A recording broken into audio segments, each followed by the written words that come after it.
Hi అండి, అందరికీ నమస్కారం. ఈరోజు మీకు ఒక ఇంట్రెస్ట్ స్టోరీస్ చెప్పబోతున్నాను. ఆ స్టోరీ ఏంటంటే,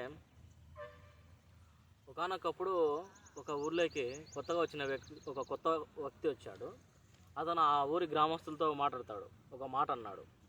ఆ మాట ఏమిటంటే, కోతికి 10,000 రూపాయలు ఇస్తాను, నేను కోతులు కొనుక్కుంటాను అని చెప్పాడు. అప్పుడు వెంటనే గ్రామస్తులు పక్కనే ఉన్న అడవిలోకి వెళ్ళేసి కోతులను తీసుకొని వస్తారు. కోతులు తీసుకొని వచ్చి అతనికి అమ్మేసేవాళ్ళు. అలా అమ్ముతున్న క్రమంలో కోతుల సంఖ్య తగ్గడం గమనించిన వ్యక్తి కోతి ధర పెంచేస్తాడు. 20,000 రూపాయలకు ధర పెంచేసి చెప్పేస్తాడు గ్రామస్తులకు. వెంటనే ఆ గ్రామస్తులు మళ్ళీ అడవిలోకి వెళ్ళి కోతులను తీసుకొని వచ్చి అతనికి అమ్మేసేవాళ్ళు. అలా చేస్తున్న క్రమంలో అడవిలో కోతుల సంఖ్య చాలా తగ్గిపోయింది.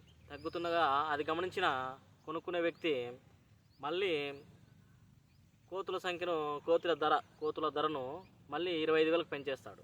పెంచేసినప్పుడు ఆ గ్రామస్తులు ఆశతో ఇంకా ఎక్కువ చేయాలి, ఇంకా చేయాలి అనే అత్యాశతో అడవికి వెళ్ళి కోతులు తీసుకొని వచ్చి అమ్మేశారు. ఇంకా అడవిలో కోతులే లేవు.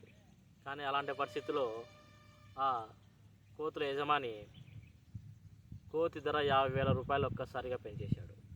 గ్రామస్తులు ఆలోచిస్తున్నారు, అడవిలో కోతులు లేవు కదా, ఎక్కడి నుంచి తేవాలి అని ఆలోచిస్తుండగా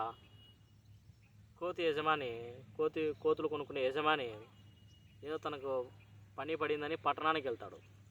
పట్టణానికి వెళుతూ తన దగ్గర ఉన్న సలహాదారుని అక్కడ పెట్టేసి సహాయకదారుని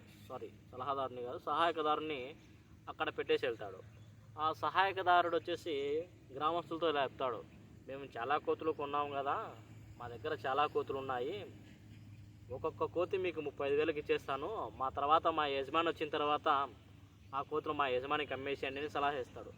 గ్రామస్తులు చాలా సంతోషపడి, మంచి వార్త చెప్పావు మాకు అని వాళ్ళు సంపాదించుకున్న ఆస్తి మొత్తం అంతా తీసుకుని వచ్చి ఇంట్లో ఉన్న బంగారు అంతా తెచ్చి ఆ సహాయకుడి చేతిలో పెట్టి సహాయకుడికి చేతిలో పెట్టేసి ఆ కోతులని కొనేసి వాళ్ళు వెళ్తారు. సహాయకదారుడు అప్పుడు వచ్చేసి, నేను వెళ్తున్నాను, నాకు కొంచెం పని ఉంది, మా యజమాని వస్తాడు, వచ్చాక ఆ కోతులన్నీ అమ్మేసేయండి అని చెప్పి అతను వెళ్ళిపోతాడు. ఎదురు చూస్తుంటారు, గ్రామస్తులంతా ఎదురు చూస్తుంటారు. కానీ కోతులు కొనే యజమాని అయితే అసలు ఆ ఊరికే రాలేదు. అలాగే సహాయదారుడు కూడా అక్కడ తను ఎక్కడున్నాడో కూడా తెలియట్లేదు. చివరకు చూసి ఆ కోతులన్నీ ఆ ఊళ్ళోనే ఉన్నాయి. అలా ఊరంతా కోతులతోనే తిరుగుతున్నాయి. ఇలా కూడా ఆశకు పోకోకుండా అత్యాశ ఎక్కువ మంచిది కాదని ఈ వీడియోలో ఒక చిన్న నీతి అందరూ అర్థం చేసుకోవాలని కోరుకుంటున్నాను. మీలో ఎంతలో ఉంటే అంతే తీసుకొని దాని గురించి ఆలోచించాలని కోరుకుంటున్నాను. ఈ వీడియో మీకు నచ్చినట్టయితే నా ఛానల్ని సబ్స్క్రైబ్ చేయాలని కోరుకుంటున్నాను.